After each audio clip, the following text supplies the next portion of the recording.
नमस्कार श्रोतेहो. चपराक प्रस्तुत घनश्याम पाटील लिखित किस्सा आहे इलेक्शनच्या या नवीन भागात आपल्या सगळ्यांचं स्वागत आहे.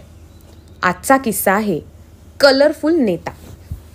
काँग्रेस पक्षात श्रेष्ठींपुढे स्वतःचे मत ठामपणे मांडू शकणाऱ्या मोजक्या नेत्यांपैकी एक म्हणजे वसंत साठे. मूळचे नाशिकचे असलेले वसंतराव साठे वयाच्या 17व्या वर्षी स्वातंत्र्य आंदोलनात सहभागी झाले. प्रजा सोशलिस्ट पार्टीकडून त्यांनी त्यांचा राजकीय प्रवास सुरू केला.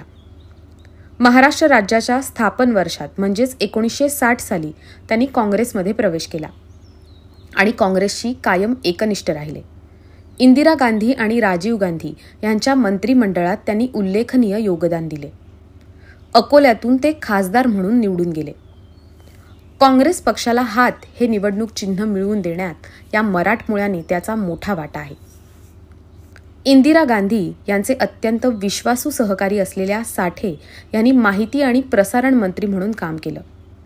1984 साली आशियाई क्रीडा स्पर्धा होत्या. त्याचं प्रसारण रंगीत टीव्हीवरून व्हावं असा त्यांचा आग्रह होता. त्यावेळी त्यांना अनेक अडचणी सांगण्यात आल्या. आपण आजच्या माहिती आणि तंत्रज्ञानाच्या जगात वावरत असताना आपल्याला ह्याची कल्पनाही येणार नाही की देशात रंगीत टीव्ही यावेत यासाठी या नेत्याने जीवाचं रान केलं होतं.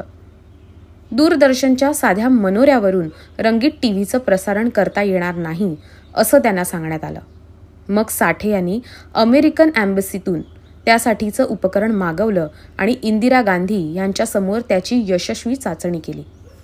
देशातला पहिला रंगीत टीव्ही इंदिराजींच्या समोर त्यांनी सुरू केला खरा, पण घराघरात हे उपकरण पोहोचवण्यासाठी अनेक अडचणी होत्या. हे रंगीत टीव्ही सुरू होण्यासाठी अँटिनाची आवश्यकता असायची. त्या काळी हे अँटिने सिमेंटचे असायचे, त्यामुळं देशभर ते पोहोचवणं अशक्यच होतं. अधिकाऱ्यांनी हे कारण देऊन असमर्थता दाखवली असता साठे म्हणाले, ॲल्युमिनियमचेही अँटिने असतात. त्यांची चिकाटी पाहून ब्लॅक अँड व्हाईट टीव्हीचे भांडवल निर्माते, तंत्रज्ञानाचे विरोधक यांनी त्यांना कडवा विरोध केला. त्यासाठीच्या सगळ्या मर्यादा ओलांडल्या. साठे यांचं एका पत्रकार महिलेशी संबंध आहेत असं सांगून त्यांच्या लग्नाच्या खोट्या पत्रिकाही छापल्या. या सर्वावर साठे यांनी यशस्वी मात केली आणि देशात प्रथमच रंगीत टीव्ही सुरू झाले. आशियाई सामने रंगीत दिसू लागले आणि वसंतराव साठे यांची कलरफुल नेता अशी ओळख झाली. इंदिरा गांधी यांच्या पडत्या काळात वसंत साठे त्यांच्या पाठीशी ठामपणे उभे राहिले. काँग्रेसच्या जडणघडणीत त्यांनी मोठं योगदान दिलं. त्यांची पुस्तकेही वाचकप्रिय ठरली. विशेषतः मेमोयर्स ऑफ रॅशनलिस्ट हे त्यांचं आत्मचरित्र या नेत्याच्या परिश्रमाची जाणीव करून देतं. अयोध्या, बोफर्स अशा प्रकरणात ते चर्चेत आले.